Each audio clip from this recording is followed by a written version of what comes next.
I first want to talk about the cost of illegal immigration that the taxpayers in my district bear the burden of. It's estimated that this year alone, immigration will cost Alabama taxpayers $524 million. Illegal aliens throughout America are destroying economies, school systems, hospitals, law enforcement, first responders, court system, and jails. 20,288 border wall panels are being stored by this administration in 3 states rather than being installed. This is a failed process that has cost the taxpayers of America more than $300 million to store since 2012. This border fence, it should be installed immediately. If members of Congress support this administration's failed Southern policy, speak up and let your support be known. I feel more than confident that Governor Abbott will be happy to direct buses to your district, and let's see how 100,000 illegals destroy your community. President Donald Trump's been talked about several times. Let's just get one thing straight. His process worked. He processed and returned illegal aliens to the country of their origin. This administration created this southern border circus. Secretary Mayorkas continues to testify. He has operational control of the southern border. And every American understands that he is full of hot air. Our country is under attack at the southern border. They're coming from Cuba, Haiti, Guatemala, Honduras, Mexico, Venezuela, Iran, and guess what? They're coming from China too, and that's just to name a few. America has become the world's dumping ground for illegal immigration. The Mexican cartel is flying 17 drones for each one flown by Border Patrol, delivering fentanyl. Drones are crossing through U.S. airspace, and Secretary Mayorkas does nothing.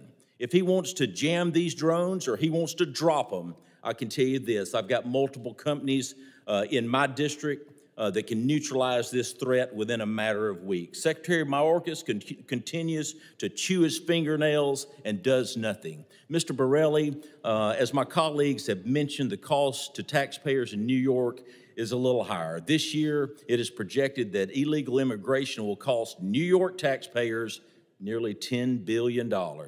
This year has also seen record inflation, which has impacted every American family. What have you heard from those in your district about the rising cost?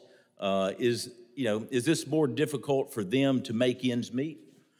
Look, the cost concern is more about, for them, the city spending and the impact that migrant shelters have on their lives. We have a shelter that opened up in Staten Island a few weeks ago where the neighbor who owns a house has the showers for the shelter essentially abutting his backyard. On the cost side, we're starting to see that play out now. I mean, in truth, when this crisis first started, if this was 5,000 people or 10,000 people in a $107 billion budget, we wouldn't have even noticed that.